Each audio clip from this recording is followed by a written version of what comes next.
On Asia, President Obama's second term starts where his first left off, boosting military, diplomatic, and commercial assets in the region as part of a so-called Asia pivot.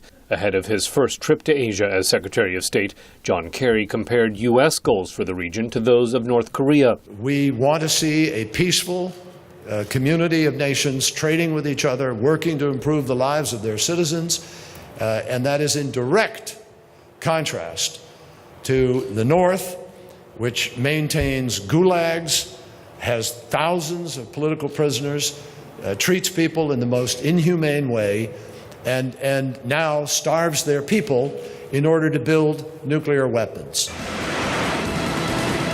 With so much at stake and needing China's help with North Korea, American University professor Pei-Kun Heng sees no change in Washington's Asia engagement. The whole bundle of issues about trade and defense and security and political cooperation and global issues, China, more than any other country, is who the U.S. have to work with.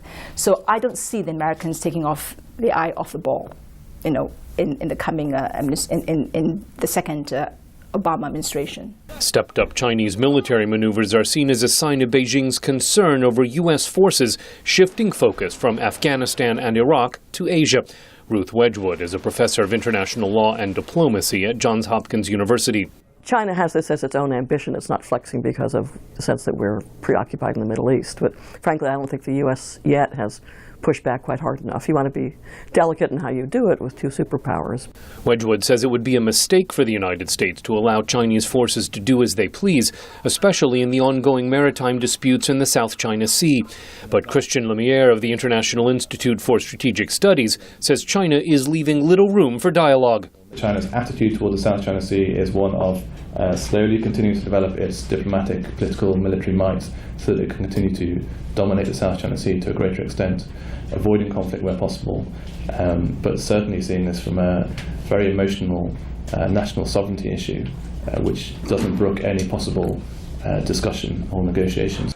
Former Secretary of State Hillary Clinton pushed hard on the Asia pivot, assuring China it had nothing to fear.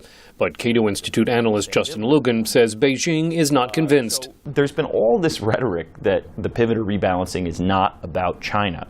Will the administration continue to be able to sell that line as it flies in the face of everything that we see unfolding? So far, Chinese concerns about a more muscular U.S. presence in the Asia-Pacific has not detracted from efforts to contain North Korea, as Beijing has joined Washington in tougher UN sanctions against Pyongyang. Scott Stearns, VOA News, the State Department.